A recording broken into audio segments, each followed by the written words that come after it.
Lyca மற்றும் red giant movies தயாரிப்பில் பிரம்மாண்ட இயக்குநர் சங்கர் இயக்கத்தில் உலகநாயகன் கமல்ஹாசன் நடித்த இந்தியன் 2 ஜூலை 12 முதல் உலகமெங்கும் திரையரங்குகளில்.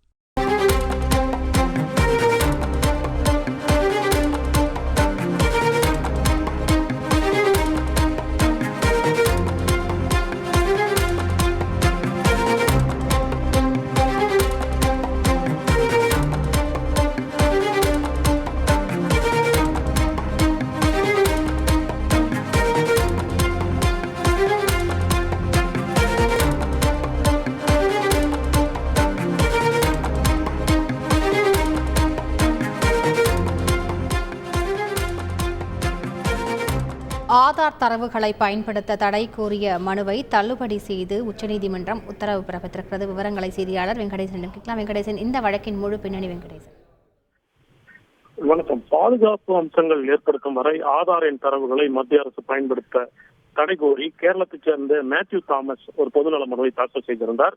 இந்த பொதுநல மனு உச்சநீதிமன்ற தலைமை நீதிபதி டி.ஒய். சந்திரசூட் தலைமையிலான அமர்வு விசாரித்தது. இந்த பொதுநல மனு உங்கள் சார்பில் தாக்கல் செய்யப்படவில்லை, பிறகு சார்பில் தாக்கல் செய்யப்பட்டது போல தெரிகிறது. ஏன் உயர்நீதிமன்றத்தில் இந்த மனுவை தாக்கல் செய்யவில்லை என கேள்வி எழுப்பினர். உயர்நீதிமன்றத்தை நாடிய போது கர்நாடக உயர்நீதிமன்றம் உச்சநீதிமன்றத்தில் தான் இந்த விவகாரம் விசாரிக்கப்பட வேண்டும் என கருத்து தெரிவித்தது என மனுதாரர் சார்பில் தெரிவிக்கப்பட்டது. இருப்பினும் இந்த விவகாரத்தை உயர்நீதிமன்றமே விசாரித்தால் அது எங்களுக்கு பயனுள்ளதாக இருக்கும் என தெரிவித்து இந்த மனுவை திரும்ப பெற அனுமதி அளித்து கர்நாடக உயர்நீதிமன்றத்தை மீண்டும் நாட அறிவுறுத்தி மனுவை தள்ளுபடி செய்து உச்சநீதிமன்றம் உத்தரவிட்டுள்ளது. முழு விவரங்களுக்கு நன்றி வெங்கடேசன். லைகா மற்றும் ரெட் ஜெயண்ட் மூவிஸ் தயாரிப்பில் பிரம்மாண்ட இயக்குநர் சங்கர் இயக்கத்தில் உலகநாயகன் கமல்ஹாசன் நடித்த இந்தியன் 2 ஜூலை 12 முதல் உலகமெங்கும் திரையரங்குகளில்.